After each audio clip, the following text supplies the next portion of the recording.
Kochi metro തൂണിൽ കുടുങ്ങിയ പൂച്ചയെ രക്ഷപ്പെടുത്തി. പുലർച്ചെ 1:30-യോടെയാണ് ഫയർഫോഴ്സും അനിമൽ റെസ്ക്യൂ സംഘവും ചേർന്ന് പൂച്ചയെ താഴെ എത്തിച്ചത്. പൂച്ചയെ തോപ്പുംപടിയിലുള്ള മൃഗാശുപത്രിയിലേക്ക് മാറ്റിയിരിക്കുകയാണ്.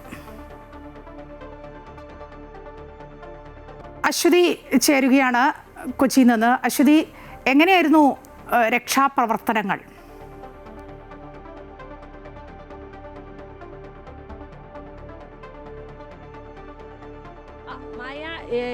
മണിക്കൂറുകൾ നീണ്ട ഒരു രക്ഷാപ്രവർത്തനമാണ് കൊച്ചി മെട്രോ സ്റ്റേഷനിൽ കഴിഞ്ഞ ദിവസങ്ങളിലും ഇന്ന് പുലർച്ചെയുമായിട്ടൊക്കെ നടന്നത്. ഇന്ന് പുലർച്ചെ ഏറെ വൈകി 1 മണിയോട് കൂടിയാണ് ഈ പൂച്ചയെ രക്ഷിക്കാനായിട്ട് സാധിച്ചത്.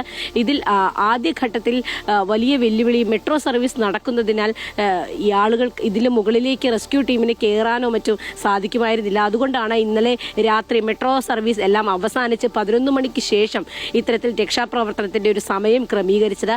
ആദ്യഘട്ടത്തിൽ വന്നിരുന്ന രക്ഷാപ്രവർത്തനത്തിന്റെ ഒരു പാളിച്ചകളൊക്കെ ഉണ്ടായിരുന്നു. അതായത് മുകളിലേക്ക് പോകുന്ന ക്രെയിനിൽ ചില സാങ്കേതിക തകരാറുകളൊക്കെ ഉണ്ടായി.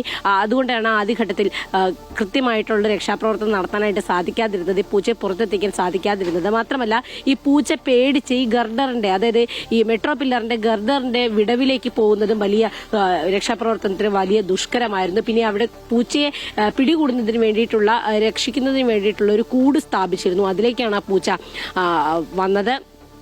മാത്രമല്ല, ഈ പൂച്ചയെ രക്ഷിച്ചതിന് ശേഷം ഈ പൂച്ച വളരെ ഭക്ഷണമൊന്നും കഴിക്കാതെ വളരെ അവശ നിലയിലായിരുന്നു. അതുകൊണ്ട് തന്നെ മൃഗാശുപത്രിയിലേക്ക് മാറ്റിയിരിക്കുകയാണ്. ആരോഗ്യനില വളരെ പ്രശ്നമായതിനാൽ പൂച്ചയെ തോപ്പുംപടിയിലെ മൃഗാശുപത്രിയിലേക്കാണ് മാറ്റിയിരിക്കുന്നത്. ഇനി ഭക്ഷണവും വെള്ളവും ഒക്കെ കുടിച്ചതിന് ശേഷമായിരിക്കും പൂച്ചയുടെ ആരോഗ്യനില വീണ്ടെടുക്കുക. എന്തായാലും ആളുകൾ വലിയ രീതിയിൽ ഉറ്റുനോക്കിയ ഒരു സംഭവമായിരുന്നു.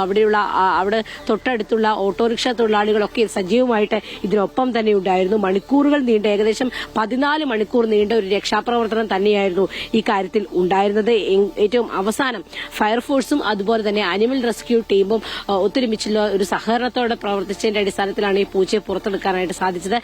എങ്ങനെയാണ് ഈ പൂച്ച ഇതിന്റെ മുകളിലേക്ക് കയറിയത് എന്നത് കാര്യത്തിൽ പൂർണ്ണമായിട്ടൊരു വ്യക്തതയില്ല. പക്ഷേ ആദ്യഘട്ടത്തിലെ രക്ഷാപ്രവർത്തനത്തിൽ പൂച്ച പേടിച്ചു പോയതും ഇതിന്റെ ഈ ഗർഡറിന്റെ ഉള്ളിലെ വിടവുകളിലേക്ക് ഇത് മാറിയതുമൊക്കെയാണ് വലിയ ഒരു വെല്ലുവിളിയായിരുന്നത്. ക്രെയിൻ തകരാറിലായതും ഒപ്പം തന്നെ ഈ നഗരത്തിൽ അറിയാം, ഇത് സ്റ്റേഡിയത്തിന് മുൻപിലുള്ള മെട്രോ സ്റ്റേഷനാണ്.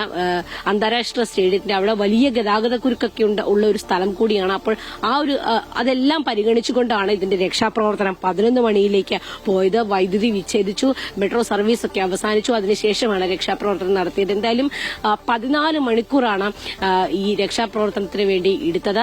മാത്രമല്ല, വലിയ മാധ്യമശ്രദ്ധ നേടിയ ഒരു കാര്യമായതുകൊണ്ട് തന്നെ ആളുകളൊക്കെ വളരെ സജീവമായിട്ട് ഈ പൂജയെ രക്ഷിക്കണമെന്ന ആവശ്യവുമായിട്ട് മുന്നോട്ട് വരികയും അവർ ഒപ്പം തന്നെ ഇതിന് ഒപ്പം ഈ രക്ഷാപ്രവർത്തനത്തിലുടനീളം കൂടെ നിൽക്കുകയും ഒക്കെ തന്നെ ചെയ്തു. മായ, അശ്വതിയാണ് വിവരങ്ങൾ നൽകിക്കൊണ്ടിരുന്നത്. ഏതായാലും നന്നായി ഒരു ജീവൻ രക്ഷിക്കാനായല്ലോ.